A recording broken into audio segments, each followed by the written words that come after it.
So, hi everyone, myself Dr. Milinder. Today we will start the second part of CKD, that is the how to prevent the CKD, how to diagnose that we have discussed, what are the complications of CKD and how should you treat the CKD patients. ठीक है.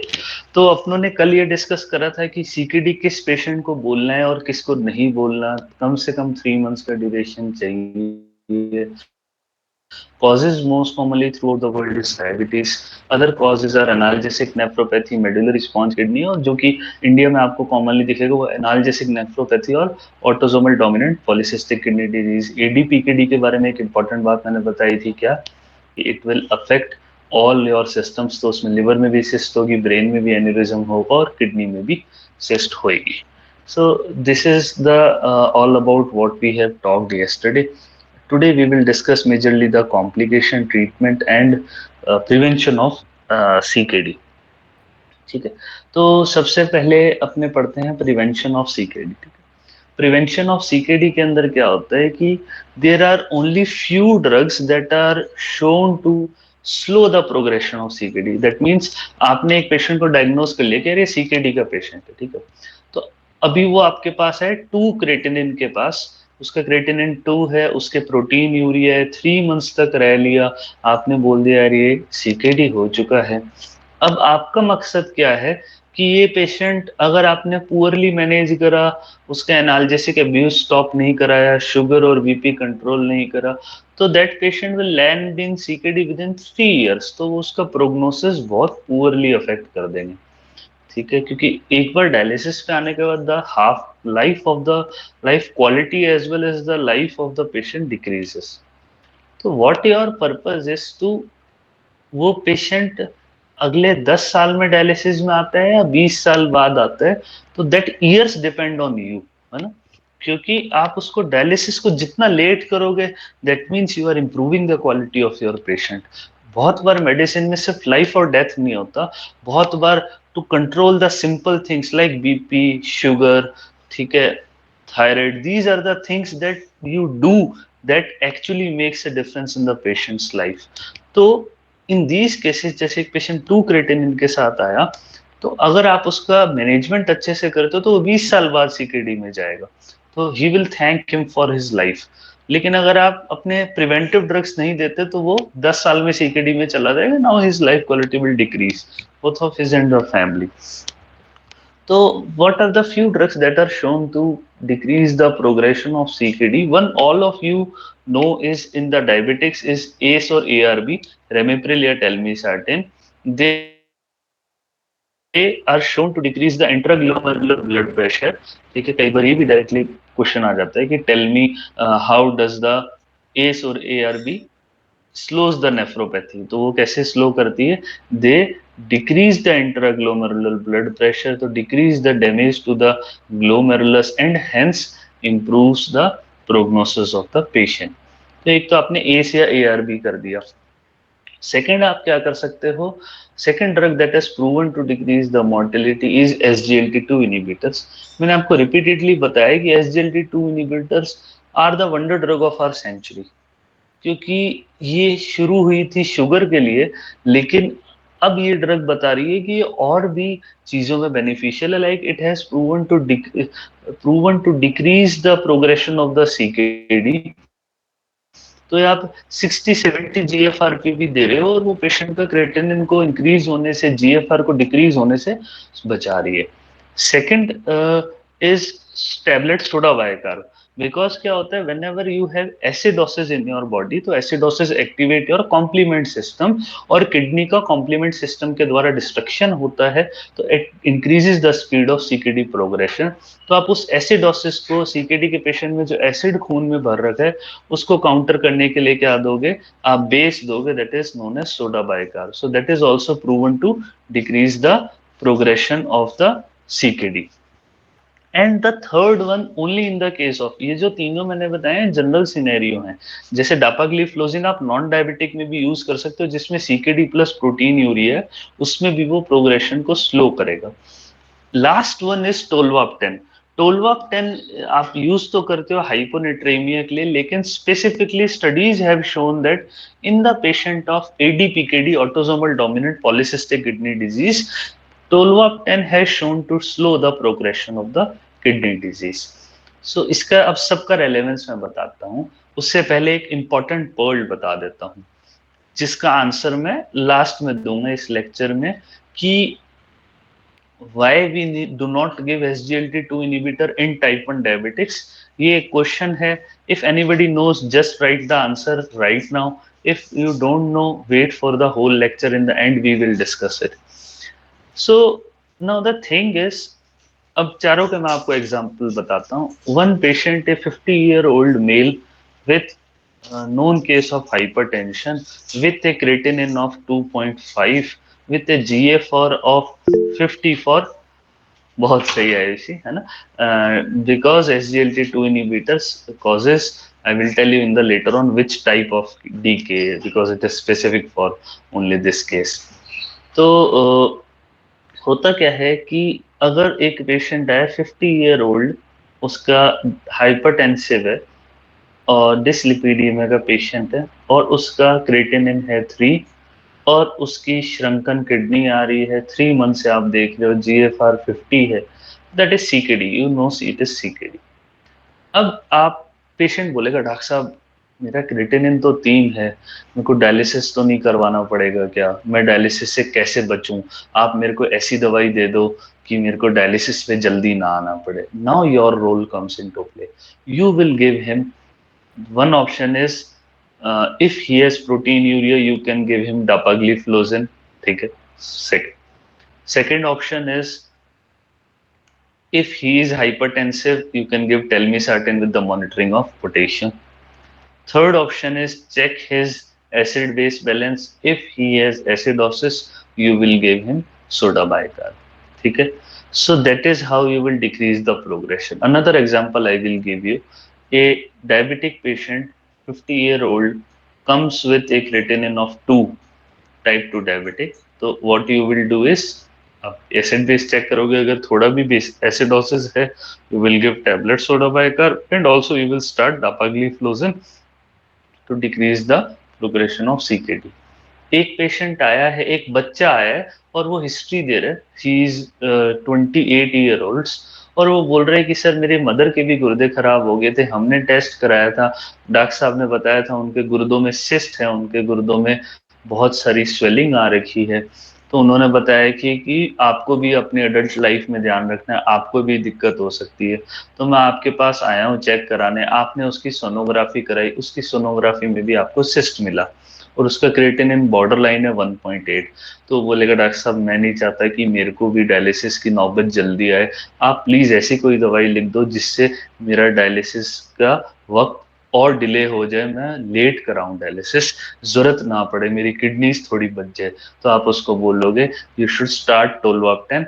टोलवाक 10 आपके CKD के progression को रोकेगी। So these are the drugs that are shown to slow the progression of the CKD, and you must all be aware, because this is the intervention you can do even at the primary center to improve the outcome of the patient। Now second of all is, what are the, beside drugs, what are the other therapies that you can do is, you can do is control the sugar and control the BP and control the cholesterol, sugar, BP and cholesterol। your target HbA1c should be less than 7। Metformin avoid करो अगर creatinine बढ़ा हुआ है। क्यों avoid करोगे, anybody type in the chat, why will you avoid metformin in CKD patients.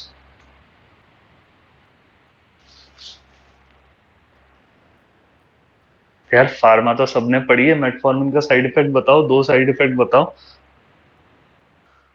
बिल्कुल सही अभिषेक, it causes lactic acidosis. रीनली से तो एक्सक्रीट होता है, लेकिन अगर वो एक्यूमुलेट हो जाएगा तो वो क्या कराएगा, lactic acidosis. And second of all it causes gastric intolerance. तो बहुत बार आपने किसी पेशेंट के as first drug of choice you have started metformin, तो वो आपके पास 4-5 दिन बाद आएगा, डॉक्टर साहब आपने दवाई शुरू करी, मेरी शुगर तो कंट्रोल होगी, लेकिन मैंने देखा कि जब से मैंने दवाई शुरू करी ना मेरे पेट में गैस बहुत बनती है, पेट भारी रहता है, मेरे को उल्टी जैसा लगता है। तो आपको उसको पेंटोप्राजोल दे के घर पे नहीं भेजना, और ना ही आपको उसको एंजाइटी न्यूरोसिस बोलना है, आपको उसको समझाना है कि यार this is only due to your metformin intolerance. Some patients cannot tolerate metformin, they have gastrointestinal distress. You will stop the drug, you will add glimepiride and hold the metformin.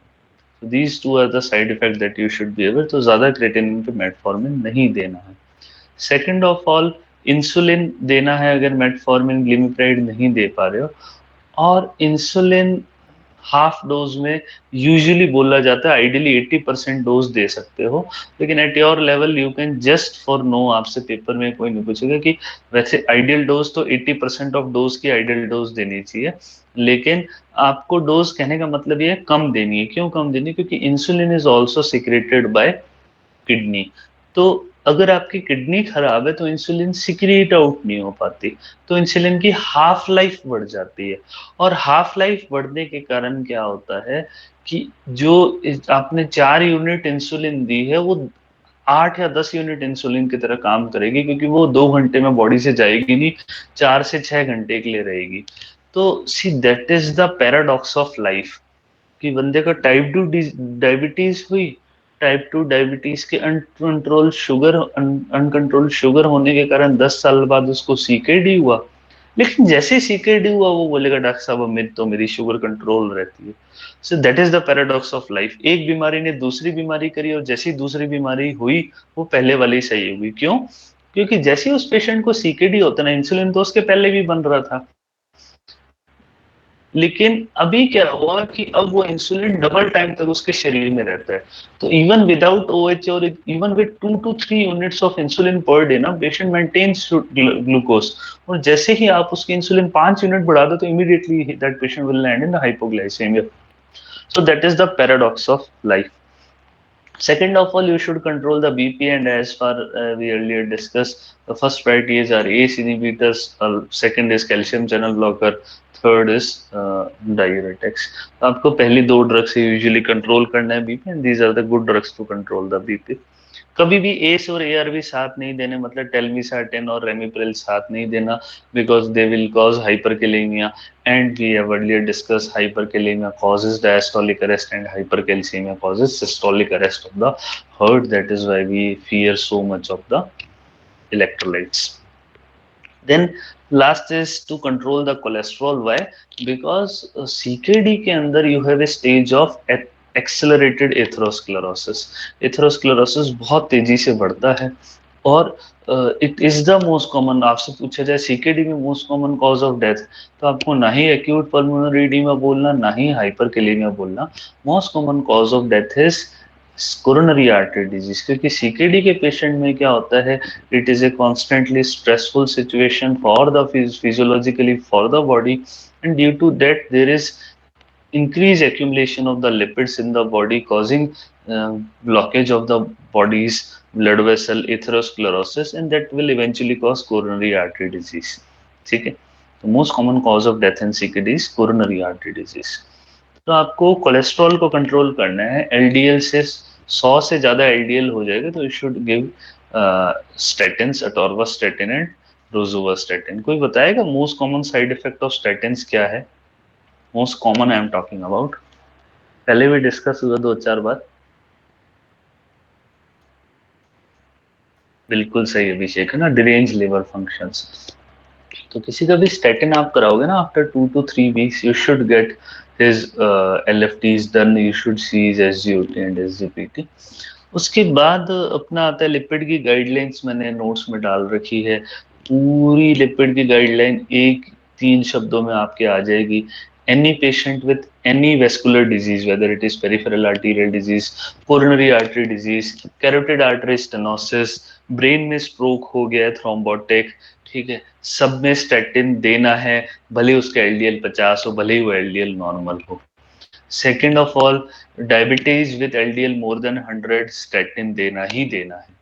और last ASCVD, atherosclerotic cardiovascular disease risk, अगर 7.5 से ज्यादा है तो उसको statin देना. That is the summary of all the lipid profile. तो मान लो आपके पास मैं आता हूँ, मेरा एलडीएल 150 है, और मेरे को डायबिटीज नहीं है, मेरे को कोई कोरोनरी आर्टरी डिजीज नहीं है, मेरा 10 ईयर रिस्क भी 4% ही है, तो अब आप मेरे को एटोरवास्टेटिन में दो। वैसे ओपीडी में बहुत सारे यंग पेशेंट आएंगे, मिडल एज, ओबीज और नॉर्मल, जिसमें ये तीनों पॉइंट फुलफिल नहीं हो रहे, तो what you will advise him is कि लिपिड प्रोफाइल 12 घंटे की फास्टिंग के साथ कराओ और लाइफस्टाइल मैनेज करो, अभी ड्रग्स पे जाने की जरूरत नहीं है। अब अपने बात आते हैं, अब मैं आपको इजीली ट्रीटमेंट और कॉम्प्लिकेशन बताता हूँ। आपको कॉम्प्लिकेशन और ट्रीटमेंट पता होने के लिए फंक्शन पता होने चाहिए लिप किडनी के। तो देखो, कुछ फंक्शन बहुत बेसिक बेसिक थे, अपनों ने पहले डिस्कस करे हुए हैं, मैं अभी दोबारा डिस्कस करता हूँ। फर्स्ट इज एक्सेस वाटर निकालना बॉडी से। तो किडनी क्या करते हैं, यूरिन निकालती है, यूरिन से क्या निकलता है, एक्सेस वाटर निकलता है। तो अगर एक्सेस वाटर नहीं निकल पाएगा किडनी से, बॉडी से, तो बॉडी में क्या होगा, फ्लूइड ओवरलोड। तो my eyes will get puffy, my legs will get swollen, and पानी अगर मेरे लंग्स में चला जाएगा, that is known as acute pulmonary oedema. तो these are the complication. Treatment क्या करोगे, डायलिसिस करोगे। मान लो एक सीकेडी का पेशेंट है और वो एक्यूट पल्मोनरी इडीमा में है, मैं सोचूं कि डायूरेटिक देके सारा पानी निकाल देता हूँ, क्या वो हो पाएगा? एनीबडी, यस और नो? सीकेडी है जिसके क्रेटिनिन 10 है, आउटपुट नील है, मैं फिरोसमाइड दूंगा, कुछ असर आएगा उसके? नो, बिल्कुल सही, क्योंकि उस पेशेंट में kidneys are non function, they can not make the urine, है ना। आप सीकेडी के पेशेंट से पूछोगे ना, आपके यूरिन कितना आता है, they have 5 to 10 to 20 ml of urine per day, तो उनकी किडनी यूरिन नहीं बना पा रही है। और एक्यूट पल्मोनरी डीमा सीकेडी के अंदर आप सोचो कि उससे डायूरेटिक दे दो और यूरिन से निकल जाए, यूरिन बनेगा ही नहीं, तो निकलेगा कहाँ से? आपको उसमें डायलिसिस कराना, आर्टिफिशियली फ्लूइड निकलवाना। सेकंड इज, वो क्या रिमूव करते हैं, यूरिन के अंदर क्या होता है, यूरिया। तो अगर वो यूरिया नहीं रिमूव कर पाएगा, यूरिन नहीं आ रहा, यूरिया नहीं रिमूव कर पाएगा, तो बॉडी में ब्लड यूरिया बढ़ेगा, और उसी के कॉम्प्लिकेशन मैंने क्या बताए थे, यूरेमिक पेरिकार्डाइटिस, है ना, छाती में उसके दर्द होगा। और मैंने बताया था पेरिकार्डाइटिस का क्लासिकल पेन क्या होता है, it will radiate to his neck, his trapezius, ठीक है, और it will increase on lying down. जैसे पेशेंट सोएगा, due to the stretching of the pericardium the pain will increase. अगर ब्रेन में यूरिया बढ़ जाएगा, it will cause uraemic encephalopathy. अगर पेट में यूरिया बढ़ जाएगा, तो it will cause uraemic gastritis. Patient को बहुत ज्यादा परसिस्टेंट नॉजिया वॉमिटिंग होता है, अब दुनिया जान की सारी एंटीएमेटिक दे दे तो सही नहीं होता, और आप रूटीन इन्वेस्टिगेशन कराते हो, आप देखते हो ब्लड यूरिया बेचारे का 200 पड़ा हुआ है। इसीलिए आप कॉमनली देखोगे सीकेडी का पेशेंट का एपेटाइट बहुत कम हो जाता है, because it is difficult to eat anything with that much amount of blood urea irritating your stomach. Now third thing is, मैंने आपको बताया था, it removes acid and it removes potassium. Excess acid and excess potassium. तो potassium remove करना normal kidney का काम है, वो किडनी खराब हो गई, पोटेशियम रिमूव नहीं हो पाएगा, तो क्या होगा, hyperkalaemia, and it will be chronic hyperkalaemia. तो इस पेशेंट को आपको, अब भाई सीकेडी का पेशेंट आया और हाइपरकेलेमिया उसका रह रहा है एक रिपोर्ट में, दो रिपोर्ट में, तो आप ये नहीं बोलोगे कि रोज घर पे इंसुलिन, डेक्सट्रोज और कैल्शियम ग्लूकोनेट लगा लो। Now your treatment is prevention is better than cure. आप उसको बोलोगे कि यार रोज रोज आप इंसुलिन ये थोड़ा ना लगाओगे, you will explain him renal diet. आप उसको बोलोगे जूस नहीं पीना, नारियल पानी नहीं पीना, पोटेशियम कंटेनिंग फ्लूइड्स ज्यादा नहीं लेने। You will also advise him to take long term potassium decreasing substance like potassium binding resins, जो कि कोलोन में जाके पोटेशियम को बाइंड करते हैं और बाहर निकाल देते हैं, जैसे कैल्शियम पॉलीस्टाइरिन, ठीक है, जैसे जिरकोनियम, जैसे पेटीरोमर, है ना। तो पेटीरोमर में जो पेटी है ना, वो पोटेशियम वाला पेटी पी आ रहा है, और रोमर मतलब ऐसा पॉलीमर जो पोटेशियम को बाइंड कर रहा है। सो क्रॉनिक हाइपरकेलेमिया के मैनेजमेंट में आपको इंसुलिन और ये सब आंसर नहीं देना, आपको आंसर क्या देना है, पोटेशियम बाइंडिंग रेजेंस, जैसे कि patiromer, zirconium, calcium polystyrene. Now next is, acid को बाहर निकालता था, अब एसिड को बाहर नहीं निकालेगा तो क्या होगा, एसिडोसिस। तो आप सोडा बाइकार तो दोगे ही दोगे, लेकिन अगर रिफ्रैक्टरी मेटाबॉलिक एसिडोसिस है, तो you will give him dialysis, आपको अर्जेंट डायलिसिस कराना पड़ेगा। उसके अलावा अपने किडनीज का क्या काम है, two is to remove excess phosphorus. Phosphorus normal kidney क्या करती है, फॉस्फोरस निकाल देती है। अगर यहाँ फॉस्फोरस एक्सेस पड़ा रहेगा, तो क्या होगा, हाइपरफॉस्फेटेमिया। और हाइपरफॉस्फेटेमिया होगा तो वो किडनी स्टोन प्रेसिपिटेट करेगा, क्योंकि आप ये नहीं सोचते कि ऐसा नहीं सोचना होता कि अरे कैल्शियम तो है नहीं तो कैल्शियम स्टोन कैसे बन जाएंगे। Formation of the calcium phosphorus stone depend on the multiplication factor, calcium into phosphorus जैसे ही 55 से ज्यादा होएगा you will get kidney stones. तो भले ही कैल्शियम ज्यादा हो रहा है, भले ही फॉस्फोरस ज्यादा हो रहा है, both will cause kidney stones. ये सिंपल फंडा आपको ध्यान रखना है, क्योंकि आपका सर्जरी में भी नेफ्रोलिथियासिस एक इम्पॉर्टेंट टॉपिक है, तो अभी आपको क्लियर होनी चाहिए बात। तो क्या होगा आपका, जैसे ही फास्फोरस ज्यादा होगा और कैल्शियम भी कम हो रहा है, तो उसके कारण क्या होगा, सेकेंडरी हाइपर फॉस्फेटेमिया भी होगा, और सेकेंडरी हाइपर पैराथायराइडिज्म भी होगा। ट्रीटमेंट क्या देना है, ऐसी चीजें जो फास्फोरस को बाइंड कर देते हैं, नोन एज फॉस्फेट बाइंडर्स। तो एक सरकारी जुगाड़ क्या है जो सस्ता मिलता है सरकारी हॉस्पिटल में, प्राइवेट में भी सस्ता मिलेगा, सरकारी में फ्री मिलेगा, दैट इज कैल्शियम कार्बोनेट, क्योंकि दैट इज चीप, है ना। आपके पास सेवलमेर और lanthanum are the newer things that are very good but not cheap, है ना। Why they are good, because they do not contain calcium, है ना।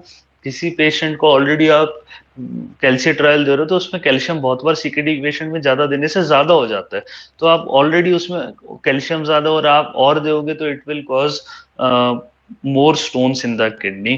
तो सेवलमेर और लेनेथम क्या होते हैं, फॉस्फेट बाइंडर्स होते हैं। Why they are better than calcium carbonate, because they are devoid of calcium. तो वो सिर्फ अपना जितना काम है उतना करेंगे, सिर्फ वहां जाके फॉस्फोरस को बाइंड कर लेंगे। और चीपर वर्जन क्या है, calcium carbonate. Now we comes to next is making erythropoietin, making the blood, क्योंकि नॉर्मल किडनी का काम क्या है, ब्लड बनाना काम है। कैसे बनाएंगे, इरिथ्रोपोइटिन। और इरिथ्रोपोइटिन बोन मैरो में इरिथ्रोसाइट प्रीकर्सर को स्टिमुलेट करते हैं तो मेक द आरबीसीज। अगर किडनी इरिथ्रोपोइटिन नहीं बनाएगी तो कौन से टाइप का एनीमिया होगा, नॉर्मोसिटिक नॉर्मोक्रोमिक एनीमिया होगा, एनसीएनसी जिसको अपने बोलते हैं, नॉर्मोसिटिक नॉर्मोक्रोमिक एनीमिया होगा। और इस पेशेंट के एनीमिया को ट्रीट करने के लिए आपको क्या देना है, इरिथ्रोपोइटिन देना है। जिसकी कमी है वो सप्लीमेंट करो। पोटेशियम नहीं निकल पा रहा, पोटेशियम को आर्टिफिशियली निकलवाओ। फॉस्फेट नहीं निकल पा रहा, फॉस्फेट को गट में फॉस्फोरस बाइंडर से बाइंड करके निकलवाओ। पानी नहीं निकल पा रहा, पानी को डायलिसिस से निकलवाओ। ऐसे ही अपना इरिथ्रोपोइटिन नहीं बन पा रहा तो आर्टिफिशियल इरिथ्रोपोइटिन हफ्ते में 2 बार लगवा दो।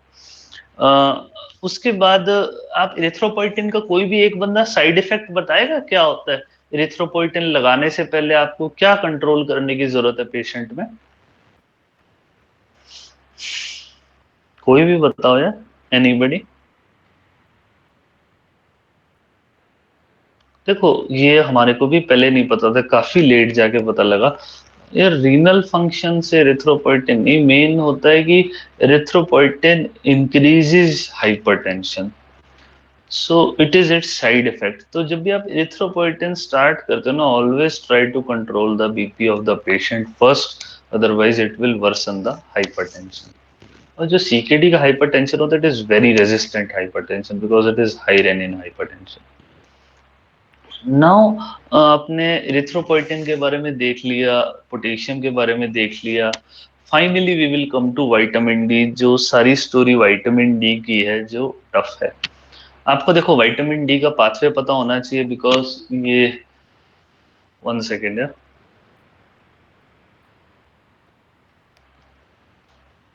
हम्म देखो, you should all be aware of the vitamin D pathway, because vitamin D का जो पाथवे है ये बायोकेमिस्ट्री में भी रेलेवेंट है, डर्मा में भी रेलेवेंट है, और मेडिसिन और फार्मा में भी रेलेवेंट है।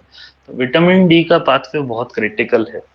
तो जो 25 hydroxylase enzyme is present in the liver, 1 hydroxylase enzyme is present in the kidney.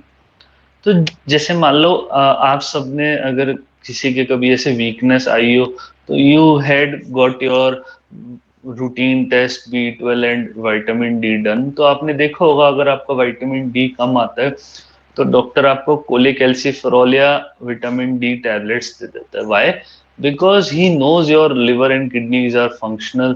तो जो फाइनल स्टेप है हाइड्रोक्सिलेशन का, 1 हाइड्रोक्सिलेज वो हो जाएगा, तो मैं आपको इनएक्टिव विटामिन डी भी दूं तो वो बॉडी में जाके एक्टिव बन जाएगा and it will clear your deficiencies. लेकिन अगर एक सीकेडी का पेशेंट है तो उसमें क्या है कि उसमें उसका किडनी फंक्शनल नहीं है, तो क्या होगा कि अगर आप उसको आर्टिफिशियली इनएक्टिव विटामिन डी दोगे ना, पोलीकैल्सिफेरॉल दोगे, तो वो एक्टिव में नहीं कन्वर्ट हो पाएगा, तो फाइनली अपना काम नहीं कर पाएगा। तो you directly have to give that patient active vitamin D. कौन सा देते हो? कैल्सिट्रायल देते हो। तो ये तो मैंने ट्रीटमेंट बता दिया, अब इसकी सारी पैथोफिजियोलॉजी समझो। जैसे अगर एक पेशेंट सीकेडी का है, तो just give me thumbs up if speed is enough. किसी को फास्ट तो नहीं लग रहा? If everybody is getting you,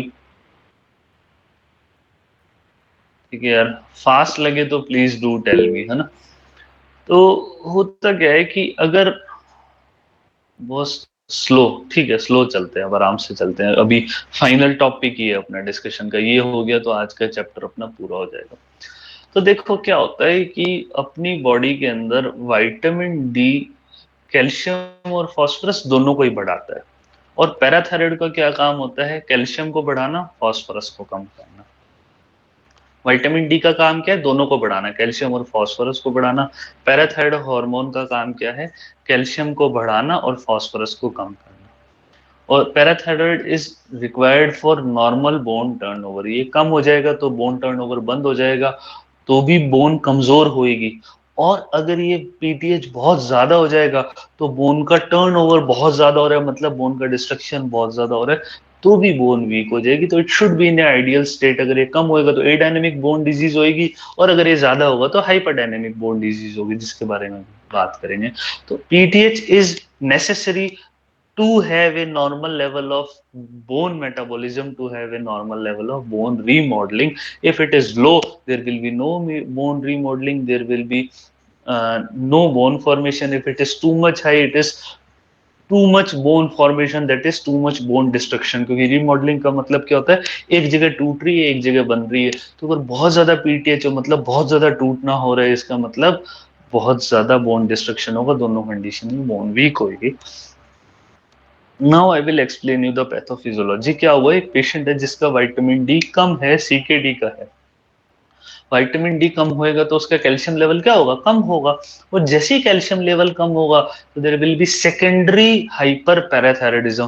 parathyroid hormone को सिग्नल मिलेगा कि यार बॉडी को मेरी जरूरत है, मेरे शरीर में कैल्शियम कम हो रहा है, क्योंकि गट से कुछ एब्जॉर्ब नहीं हो रहा, क्योंकि विटामिन डी नहीं है। अब मेरे को पैराथायराइड हार्मोन की अमाउंट बढ़ानी पड़ेगी, ताकि मैं बोन से तोड़ के कैल्शियम को ब्लड में लाऊं। और वो बोन से तोड़ के कैल्शियम को ब्लड लाएगा और उसका पीटीएच नॉर्मल 150 से लेके सीधा 550 पहुंच जाएगा, और वो धमाधम बोन को तोड़ रहा है और ब्लड में कैल्शियम ला रहा है। तो आप बताओ, इससे फायदा हुआ नुकसान हुआ? इससे होएगा नुकसान। ऑस्टाइटिस फाइब्रोसा सिस्टिका, जिसको ब्राउन ट्यूमर बोलते हैं, हाइपरडायनेमिक बोन डिजीज होती है, पीटीएच ज्यादा हो गया। अब ये तोड़ के क्या करेगा? कैल्शियम को नॉर्मलाइज करने की कोशिश करेगा और फॉस्फोरस को बढ़ाएगा। तो आपकी बॉडी में विटामिन डी की कमी थी, आपका कैल्शियम लेवल कम था, जिससे पैराथायराइड हार्मोन एक्टिवेट हुआ, जिसने कैल्शियम लेवल नॉर्मलाइज करने के लिए बोन को तोड़ना शुरू करा। और नॉर्मल किडनी नहीं है, अब नॉर्मल है तो फॉस्फोरस नहीं निकल पा रहा, तो फॉस्फोरस पहले से ही बढ़ा हुआ है, ठीक है। तो अब क्या होगा? इस पेशेंट में सेकेंडरी हाइपर पैराथायराइडिज्म हो गया। तो अब होता क्या है कि इस पेशेंट में, सीकेडी वाले में, नॉर्मली फॉस्फोरस निकलता है, वो निकल नहीं पा रहा, तो फॉस्फोरस का लेवल्स ऑलरेडी रेज्ड है। तो अब अगर आपके पास पहली बार एक सीकेडी का पेशेंट आया और जिसका पैराथायराइड हार्मोन एलिवेटेड है, फॉस्फोरस एलिवेटेड है, और विटामिन डी डेफिशिएंट है, तो the commonest mistake that we all do is we just start him vitamin D. Now what will happen is, उसका पैराथायराइड बहुत बड़ा हुआ है, उसका फास्फोरस बहुत बड़ा हुआ है, और उसका विटामिन डी कम है। विटामिन डी कम है तो उसका कैल्शियम लेवल भी कम है। अब जैसे ही आप इसको कैल्शियम ट्रायल दोगे तो it will increase the calcium, और फॉस्फोरस पहले से ही बहुत बढ़ा हुआ है, और मैंने बताया कोई भी एक बढ़ा हुआ है तो भी स्टोन हो जाते हैं। अब तो दोनों बढ़ गए, कैल्शियम बढ़ गया क्योंकि आर्टिफिशियली विटामिन डी दे दिया, और फॉस्फोरस बढ़ गया क्योंकि सीकेडी हो रखा था, पहले से ही किडनी खराब थी। अब कैल्शियम और फॉस्फोरस एकदम से बाइंड करेंगे और आपकी स्किन में जाके डिपॉजिट हो जाएंगे। It will cause your necrosis of the small blood vessel, blockage of the small blood vessel, causing calciphylaxis. ठीक है, जैसे एनाफाइलेक्सिस होता है, एलर्जिक रिएक्शन होती है, वैसे कैल्शियम से रिएक्शन हो जाएगी बॉडी में, that will known as calciphylaxis. So that is why I want to tell you कि phosphorus binders are too much important for your CKD patients. आपको फॉस्फोरस बाइंडर देने ही देने हैं। आप अफोर्डेबल पेशेंट है तो आप 7 ml लेनेथम दोगे, अफोर्डेबल नहीं है तो just at least give him calcium carbonate. Ideally तो कैल्शियम कार्बोनेट से बेटर कैल्शियम एसिटेट रहता है, but that is the cheapest that we all know. तो आप उसको कैल्शियम कार्बोनेट दो। तो अकेला कभी भी विटामिन डी शुरू नहीं करना। विटामिन डी कैल्शियम बढ़ा देगा, फॉस्फोरस पहले से बढ़ा हुआ, दोनों बाइंड हो जाएंगे और वो कैल्सीफाइलेक्सिस कराएगा, बॉडी में मल्टीपल नेक्रोसिस कराएगा, ब्लैक एशकार जैसे लीजन हो जाएंगे। Always start with vitamin D. आपको क्या स्टार्ट करना है, आपको फॉस्फोरस बाइंडर जैसे कैल्शियम कार्बोनेट, लेनाथम या सेवेलेमर स्टार्ट करना है। So that is what hyperdynamic bone disease. Adynamic bone disease क्या होती है, जहां पैराथायरॉयड लेवल कम मिलते हैं सीकेडी के पेशेंट। तो इसमें क्या होएगा कि इसमें पैराथायरॉयड लेवल कम मिलने से बोन टर्नओवर बिल्कुल कम हो जाएगा। तो इस पेशेंट में आपको कैल्शियम, थोड़ा भी आप कैल्शियम बाहर से दोगे ना, वो इस फीडबैक को और खराब कर देगा। क्यों? जैसे आप कैल्शियम बाहर से दोगे तो बॉडी के लोग, अगर कैल्शियम तो आ गया, मेरे को पैराथायरॉयड रिलीज करने की जरूरत ही नहीं है, और उस बेचारे में पैराथायरॉयड का लेवल पहले ही कम है, वो और लो हो जाएगा। Patient will turn into more A dynamic bone disease. तो उस पेशेंट्स में आपको कैल्शियम सप्लीमेंट नहीं करना है। ठीक है। तो आप ए डायनेमिक बोन डिजीज तो अपनी लाइफ में बहुत कम देखोगे, लेकिन जो सबसे ज्यादा आप देखोगे हाइपर डायनेमिक बोन डिजीज। और मान लो कैल्सीफाइलेक्सिस हो गया आपके पेशेंट को, और सारा फॉस्फोरस जाके डिपॉजिट हो चुका है अब स्किन में, और पैराथायरॉयड लेवल बढ़ा हुआ है, और फॉस्फोरस लेवल ऑफ ब्लड का नॉर्मल आ रहा है। तो आप क्या ट्रीटमेंट दोगे? आप ऐसी ड्रग दोगे जो कि पैराथायरॉयड को कम करती है, ताकि कैल्शियम लेवल को नॉर्मलाइज करा जाए। तो पैराथायरॉयड की ड्रग, कम पैराथायरॉयड को कम करने वाली कौन सी ड्रग है? फार्मा का क्वेश्चन आपका। Anybody knows any drug that decreases the parathyroid और decreases the activity of parathyroid? Notes देख के ही बोल दिया करो यार, ऐसे तो मत करो। सीना कैल्सेट, ठीक है, cinacalcet decreases the levels of parathyroid और inhibits his action. So this is about the calciphylaxis. ठीक है, और ये अपनों ने उसका डिस्कस कर लिया, हाइपरडायनेमिक और एडायनेमिक बोन डिजीज क्या होएगी। नाउ जस्ट गिव मी ए थम्स अप अगर किसी को कैल्सीफाइलेक्सिस सब लोगों को क्लियर हो चुका है। ठीक है, कैल्सीफाइलेक्सिस हो गया क्लियर। ठीक है, now I will quickly go through the slides. आज का मेजर अपना डिस्कशन हो चुके, लास्ट में I will give you the answer of my first question कि why we do not give SGLT2 inhibitor in type 1 diabetics that has specific type of decay। अब मैं आपको सारी एक बार स्लाइड्स दिखा दूंगा। if anybody has the doubt last में you can share with me, तो we will clear it out quickly, है ना।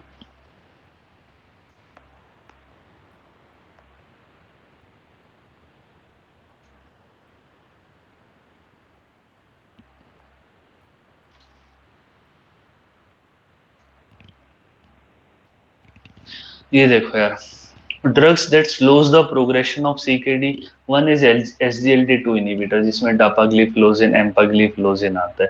दे slow the progression of CKD in both type 2 diabetes, और अगर पेशेंट नॉन डायबिटिक है लेकिन उसको प्रोटीन यूरिया साथ में है तो भी you can give this drug. It has shown to slow the progression in CKD even in non diabetics. तो ध्यान रखना, डापाग्लिफ्लोजिन है ना, just go to your physiology, आपको अच्छे से समझ आएगा। मान लो आप और मैं भी डापाग्लिफ्लोजिन लेंगे ना, still we do not have hypoglycemia, because क्योंकि डापाग्लिफ्लोजिन जब आपका एक ब्लड शुगर एक लिमिट से ज्यादा होने लगता है जो कि किडनीज में आने लगता है, सिर्फ तभी काम करता है, नॉर्मली इट डजंट वर्क। तो it is a wonder drug. It slows the progression of CKD both in diabetic and non-diabetic, and it decreases the mortality in heart failure patient. तो हमारे पास जो heart failure के patient आते हैं ना, भले ही उनको diabetes ना हो, still we give dapagliflozin and literally it has excellent result. ठीक है, just ensure कि आपके patient को UTI नहीं है. The thing I want to tell you is why do not we use in type 1 diabetic, because SGLT inhibitor causes which type of decay? Euglycemic decay.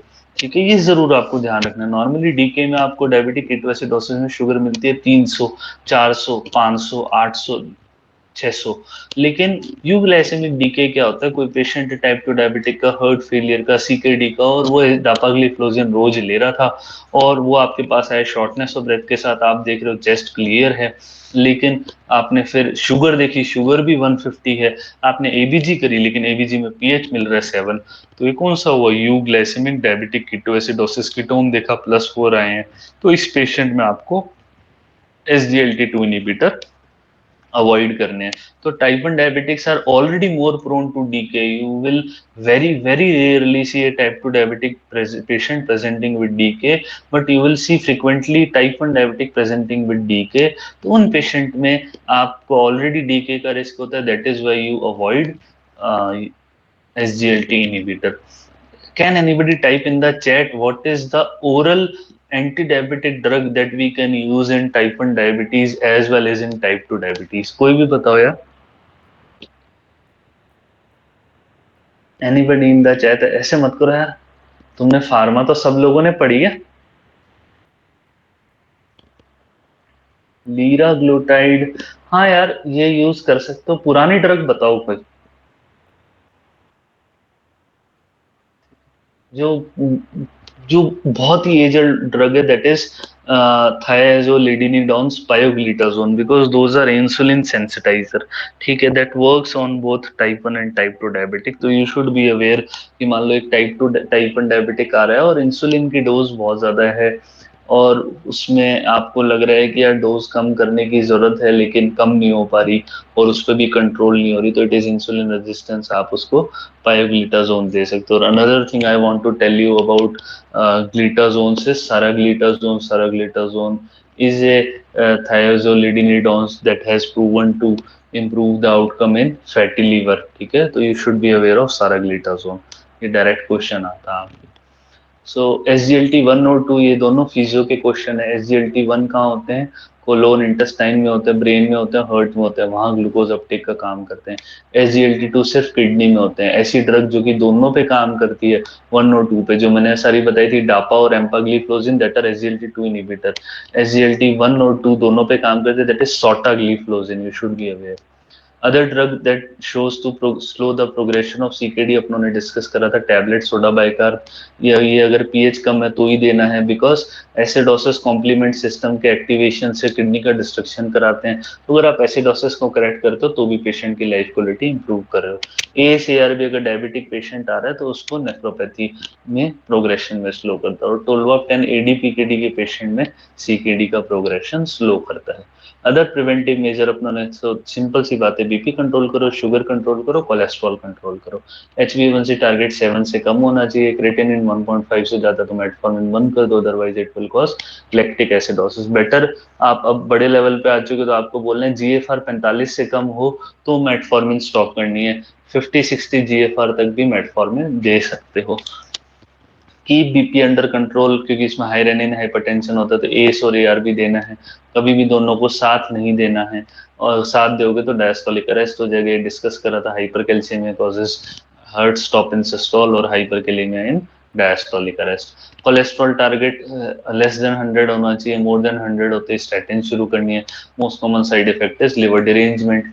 ये अपनों ने डिस्कस कर लिया था कि 10 ईयर रिस्क है, या फिर डायबिटीज है, LDL 150 भी है, या फिर कोई भी वेस्कुलर डिजीज है, you should give him statin. लेकिन आपके पास मैं आता हूँ या आप मेरे पास आते हो और मैं बोल रहा हूँ कि साहब मेरा LDL 150 आ रखा है, मैं हार्ट अटैक से तो नहीं मर जाऊंगा, मेरे को स्टैटिन लेने की जरूरत है क्या? आपने उसके ASCVD स्कोर नेट से कैलकुलेट करा, 5% आया. आपने देखा कैरोटिड्स नॉर्मल है, लोअर लिम्ब की ब्लड वेसल्स नॉर्मल है, डायबिटिक नहीं है, तो आप बोलोगे नहीं है, you should just change your lifestyle. आप बाहर से शुगर और लिपिड खाना कम करो, एक्सरसाइज ज्यादा करो, वेट लॉस कम करो, you do not need statin. You should B clear in your mind किस पेशेंट को स्टैटिन देना है, किस पेशेंट को नहीं देना। अभी मैंने सिंपल सा चार्ट बनाया है जहां बस एक चीज आप एक्सेस कर लेना, एक फंक्शन यहाँ एक्सेस ऐड कर लेना। क्या होता है, यूरिया को रिमूव करना। कॉम्प्लिकेशन क्या है, यूरेमिक या तो एंसेफलोपैथी हो सकती है या फिर यूरेमिक पेरिकार्डाइटिस हो सकता है। ट्रीटमेंट दोनों का ही क्या है, डायलिसिस। दूसरा, किडनी का काम क्या है, एक्सेस पानी निकालना बॉडी से। तो किडनी में पानी बढ़ जाएगा, फ्लूइड ओवरलोड, या तो पल्मोनरी इडीमा हो गया, पीडल इडीमा, पल्मोनरी इडीमा वाला शॉर्टनेस ऑफ ब्रेथ के साथ आएगा। तो इसमें हीमोडायलिसिस कराओगे, फ्लूइड रेस्ट्रिक्शन आप सीकेडी वाले को बोलते हो, दिन में 1 लीटर से ज्यादा पानी नहीं पीना, चाय और दूध सब मिला के। नॉर्मल किडनी पोटेशियम को निकालने का काम करती है, यहाँ नहीं निकाल पाएगी तो हाइपरकेलेमिया होगा। तो पेशेंट को चेस्ट पेन होगा, डायस्टोलिक अरेस्ट होगा। लेकिन ये कौन सा टाइप का हाइपरकेलेमिया, क्रॉनिक। तो इसमें इंसुलिन, डेक्सट्रोज, साल्बिटामोल, कैल्शियम ग्लूकोनेट ये नहीं देने, क्योंकि ये एक्यूट इमरजेंसी हाइपरकेलेमिया के आंसर है। इसमें आपको क्या देना है, पोटेशियम बाइंडिंग रेजिन जैसे कैल्शियम पॉलीस्टाइरिन और पेटिरोमर और जिरकोनियम। बट ध्यान रखना है काफी कॉस्टली आते हैं, तो पेशेंट को कॉस्ट इश्यू बहुत होता है। तो इसलिए renal diet is the most superior. जैसे मैं आपको एक एग्जांपल बताता हूँ। जैसे गांव के पेशेंट काफी भोले होते हैं, तो you should educate them properly, because वो देसी नुस्खे में रहते हैं। तो क्या हुआ कि one CKD patient that we had on follow अपना, वो पेशेंट का क्रेटिनिन रहता था 5656, एंड शी गॉट डायरिया। और डायरिया होते ही उसके रिलेटिव्स ने, गांव वालों ने बोला है कि आप जम के नारियल का पानी पियो, बिकॉज डायरिया में we recommended, they were not at the fault. Diarrhoea में वी रिकमेंड नारियल पानी because it is very good composition of electrolyte as well as water. लेकिन उन्होंने क्या करा, they literally gave her 10 coconuts in the day, है ना। 10 coconuts का उन्होंने उसको दे दिया to replenish his water and what, और ओआरएस भी दे दिया, and both contain high amount of the potassium and it kidneys has a creatinine of 5। She was 80-year-old female, she was not able to excrete out the potassium na, so she literally presented to us with severe chest pain, and we did the ECG had classical changes of hyperkalemia. Her potassium was 6.5. We gave her anti-hyperkalemic measure, we took a history, and we found literally that she drank that much amount of coconut water. तो इसीलिए आपको हमेशा simple चीजें जैसे diet और water intake आपको explain करना जरूरी है। आपको स्पेसिफिकली बोलना है, नारियल पानी नहीं बोलना, नहीं पीना, जूस नहीं पीना। You can advise him to take the fruit directly, आप ईट करो, लेकिन एक जूस के अंदर क्या होता है, 10 से 5 फ्रूट का कंपोजिशन होता है, तो it will increase the electrolyte overload in that patient, ठीक है। उसके अलावा जैसे फॉस्फोरस को रिमूव करने का काम होता है, तो फॉस्फोरस इसमें रिमूव नहीं हो पाएगा तो ज्यादा होगा, और कैल्शियम फॉस्फोरस का जब भी मल्टीप्लीकेशन 55 से ज्यादा होगा वो किडनी स्टोन कराएगा। तो फॉस्फोरस बाइंडर कौन से हैं, सेवलमर, लेनाथम, कैल्शियम एसिडेट, और अपना सस्ता, सबसे सस्ता देसी जुगाड़ क्या है, कैल्शियम कार्बोनेट। ठीक है, चीपर है लेकिन लेस प्रेफर्ड है। दूसरा, किडनी का काम क्या होता है, ब्लड बनाना है, एरिथ्रोपोइटिन बनाना है, नहीं बनेगा तो एनीमिया होगा। कौन सा एनीमिया होगा, नॉर्मोसिटिक नॉर्मोक्रोमिक एनीमिया। कौन सा इंजेक्शन देंगे, इरिथ्रोपोइटिन। फटाफट चैट में 2 इंडिकेशन डालो आईवी आयरन सुक्रोज के। नॉर्मली आप सब जगह ओरल आयरन सुक्रोज देते हो, आयरन फेरस फ्यूमरेट देते हो। ऐसी कंडीशन जहां पेशेंट को आयरन डेफिशिएंसी एनीमिया है और आप आईवी आयरन दोगे, फटाफट बताओ, ये आपका स्टैंडर्ड क्वेश्चन है। ऐसे मत करो यार, 20 लोगों एक तो जवाब दो। ओरल इंटॉलरेंस, बहुत सही। Coeliac disease, Yashraj you are exactly right, but वो अपने आ जाएगा ओरल इंटॉलरेंस में, कि मतलब या तो वो ले ही नहीं पा रही, नॉजिया वॉमिटिंग हो रहा है, या फिर any sort of malabsorption, whether it is coeliac, whether it is Whipple, whether it is inflammatory bowel disease. तो one answer you all have given correctly is oral intolerance. Second कोई बताओ, second जो अपने chapter पढ़ रहे हैं वही है, सीकेडी के पेशेंट में अगर आयरन डेफिशिएंसी एनीमिया होता है तो you directly give IV iron, oral iron से उसका एचबी नहीं राइज हो पाएगा। ठीक है, why we are so much strict about IV iron ना, आपको गांव में बोलेंगे भी, और if anybody knows work in Rajasthan government, तो आप सबको तो इंस्ट्रक्शन भी मिले होंगे कि आईवी आयरन लगाओ, but just let me give you scenario कि वाई आईवी आयरन, थोड़ा सा मैं एक बार आपको ये बताना चाहता हूँ, because it is important for all of you to know कि why IV iron is so much we should be specific when to give IV iron, because see, remember, IV iron has severe anaphylactic reaction, life threatening anaphylactic reaction. I am talking about iron sucrose, है ना, आजकल नया version आ गया FCM, ferrous carboxymaltose, that has relatively less risk of anaphylaxis. So the problem is, पहले तो मेरे को एक बात बताओ, आईवी आयरन सुक्रोज का आपको एलर्जी टेस्ट करना है तो आप स्किन में सबक्यूटेनियस लगा के करोगे या आईवी दे के करोगे? फटाफट बताओ, ये कॉमन सिली मिस्टेक है जो हमने भी रेजिडेंसी में 2 साल तक करी है, कोई भी बताओ। एंटीजन सेंसिटिविटी टेस्ट के साथ साथ कौन कौन है? बहुत सही अभिषेक, है ना, सबक्यूटेनियस नहीं करेंगे Abhishek, you are right, IV. Because क्या होता है, देखो, जो आईवी आयरन से जो एनाफिलिक्सिस होता है, that is delayed hyper sensitivity. तो होता क्या है कि बहुत बार, है ना, आपने सिस्टर जी को बोला कि आप इसकी एएसटी करो आयरन की, उन्होंने सबक्यूटेनियस लगा के छोड़ दिया, आपने 45 मिनट्स देख लिया कि हाँ यार कोई स्वेलिंग नहीं है, कोई इन्फ्लामेशन नहीं है, कोई इचिंग नहीं है, तो आपने सोचा यार इसके तो एलर्जी नहीं है ना, आपने धड़ल्ले से आईवी दिया आयरन सुक्रोज। जैसे ही आपने आईवी आयरन सुक्रोज दिया, पेशेंट एकदम से कोलैप्स हो गया हाइपोटेंसिव एनाफिलेक्सिक शॉक के कारण। क्यों हुआ? बिकॉज वो पेशेंट एक्चुअल में एलर्जिक था, लेकिन उसके स्किन पे इन्फ्लामेशन देखने के लिए आपको कुछ घंटे लग सकते हैं, क्योंकि इसकी डिलेड रिएक्शन आती है। तो आपको हमेशा आईवी आयरन का कैसे सेंसिटिविटी चेक करते हैं, आप सिस्टर जी को बोलोगे आईवी कनेक्ट कर दो और बिल्कुल स्लो शुरू करो। ठीक है, स्लो शुरू करोगे, one one drop by drop दोगे, एक एक ड्रॉप दोगे। अगर एनाफिलेक्सिस होगा तो पेशेंट उसी टाइम इचिंग की और जनरलाइज इचिंग की कंप्लेन कर देगा, विल स्टॉप द ड्रग। और अगर 30 मिनट्स तक आपने देखा कोई एनाफिलेक्सिस नहीं है, then you can give it quickly. So आपको एग्जांपल देता हूँ why IV iron you should not like, आपको पेशेंट इंसिस्ट करेगा डॉक्टर साहब आयरन की कमी है, आप तो इंजेक्शन लगा के ठीक कर दो, why should you be persistent कि नहीं अभी नहीं लगाना? Are one of our sir wife was suffering for iron deficiency anemia, and she was admitted and she was given IV iron sucrose, and unfortunately she collapsed after like 30 minutes, and sir herself himself revived her. She was intubated by sir himself, उन्होंने intubate करा उनको, adrenaline दिया, hydrocortisone दिया, IV fluid दिया, 2 दिन ICU में रखा, then extubate करा, फिर बाहर निकाला। और हमने भी बहुत बार severe life threatening anaphylactic reaction दे रखी है। तो हमेशा आपको आईवी आयरन सुक्रोज देने से पहले एएसटी करना है, और हर बंदे को आईवी आयरन सुक्रोज नहीं देना। Similarly I just want to give you example कि एएसवी जो एंटी स्नेक वेनम होता है, इट इज अंडर प्रोटोकॉल कि एंटी स्नेक वेनम के देने से पहले आपको एड्रेनलिन लगाना है और आपको हाइड्रोकॉर्टिसोन लगाना है, बिकॉज एएसवी आप किसी को भी दोगे ना, वो रिएक्शन करेगा ही करेगा। एएसवी अगर रिएक्शन करे तो उसको स्टॉप नहीं करना, आपको जान बचानी ज्यादा जरूरी है। आपको स्टॉप तो एक बार करना है, पहले एनाफिलेक्सिस कंट्रोल करना है, फिर रीस्टार्ट करना है। तो इसीलिए एएसवी की गाइडलाइन में दिया होता है कि जस्ट प्रोफेलेक्टिवली आप पहले ही एड्रेनलिन और हाइड्रोकॉर्ट दो, ताकि आपको स्टॉप ना करना पड़े। ठीक है, you should be aware of hyper sensitivity, मैंने आपको मल्टीपल टाइम बताया हो, it is very life threatening. और बहुत बार पेशेंट की बिल्कुल माइन्यूट सी कंप्लेन होगी, पेशेंट बोलेगा डॉक्टर साहब पूरे शरीर में बेचैनी हो रही है, फीमेल पेशेंट कॉमनली बोलेगा, अगर आप सोचोगे एंजाइटी न्यूरोसिस है, but immediately she will collapse. You should have a high threshold of suspicion to diagnose type 1 hypersensitivity anaphylaxis.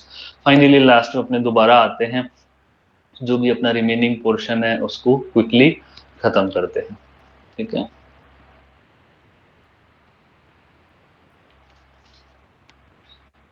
Now see, vitamin D इसका सिंथेसिस काम होता है। विटामिन डी का एक बार पाथवे देखो, यूवी जो बी होती है ना, ये भी आपका क्वेश्चन आता है, डर्मा का क्वेश्चन है, यूवी बी की कितने नैनोमीटर की वेवलेंथ होती है, यूवी ए की कितनी होती है। तो ये जो डी हाइड्रो कोलेस्ट्रॉल स्किन में होता है, उसको प्री विटामिन डी में कन्वर्ट करता है, और फिर उसको इनएक्टिव विटामिन डी कोलेकैल्सिफेरॉल, तो आपको डॉक्टर बहुत बार डेफिशिएंसी में ये देता है 60,000 यूनिट का। फिर आपने लिवर में जाके 25 हाइड्रोक्सिलेज एंजाइम होती है, वो इसको कैल्सिडायोल में कन्वर्ट करती है, ठीक है। फिर किडनी के अंदर आके 1 हाइड्रोक्सिलेज एंजाइम इसको कैल्सिट्रायोल में कन्वर्ट करती है। तो सीकेडी के पेशेंट में ये देना, और आप में और मेरे में विटामिन डी की डेफिशिएंसी होता है, तो आपको कोलेकैल्सिफेरॉल देना है, क्योंकि आपको और मेरा लिवर सही है और किडनी भी सही है, तो I will easily convert this calciferol to calcitriol, ठीक है। तो सीकेडी के पेशेंट में विटामिन डी नहीं बनेगा तो कैल्शियम नहीं बनेगा, कैल्शियम नहीं बनेगा, कैल्शियम नहीं बनेगा, और पैराथायराइड फिर बढ़ जाएगा, पैराथायराइड बढ़ेगा तो, लेकिन कैल्शियम अभी भी गट से आ ही नहीं पा रहा, तो कैल्शियम कम रहेगा, फास्फोरस बढ़ता जाएगा, तो स्टोन भी बढ़ेंगे, और इसको क्या बोलते हैं, ऑस्टाइटिस फाइब्रोसा सिस्टिका ब्राउन ट्यूमर। तो आपको इस पेशेंट में हमेशा विटामिन डी मतलब कैल्सिट्रॉल के साथ साथ फॉस्फेट बाइंडर तो देना ही देना है, कभी भी अकेला नहीं देना, वरना कैल्सीफेलेक्सिस हो जाएगा, ठीक है। क्यों? अब ये कैल्सीफेलेक्सिस देखो, ये पिक्चर दी होगी कैल्सीफेलेक्सिस की, स्किन पे आपको मल्टीपल नेक्रोटिक पैचेस दिख रहे हैं, दैट इज कैल्सीफेलेक्सिस। ये कार्टून मैंने आपको देख रखा है, बाद में आप समझ सकते हो। इसका सिंपल सा क्या है, patient and stage renal disease के साथ आया है, फॉस्फोरस बढ़ा हुआ है, आपने देखा सीकेडी है, तो सीकेडी देखते ही आपने विटामिन डी शुरू कर दिया क्योंकि वो कम था, लेकिन जैसे आपने विटामिन डी शुरू करा, पेशेंट को हो गया उबल के डासा, मैं तो गुर्दे खराब लेके आया था, आपने तो मेरे पैर भी खराब कर दिए। तो आपको ध्यान देना है कि यार आपने उसका प्लेन विटामिन डी शुरू कर दिया, इसके कारण ही ऐसा हुआ। आपको हमेशा तो calcium carbonate, calcium acetate, लेनाथम several देना है, क्योंकि इस पेशेंट में ऑलरेडी फॉस्फोरस बढ़ा हुआ था, विटामिन डी कम था, तो आपने इसको कैल्सिट्रॉयल दिया तो इसने कैल्शियम भी बढ़ा दिया, फॉस्फोरस और कैल्शियम दोनों मिलके क्या हुए, स्किन में और फैट में डिपॉजिट होकर नेक्रोसिस कराने लग गए।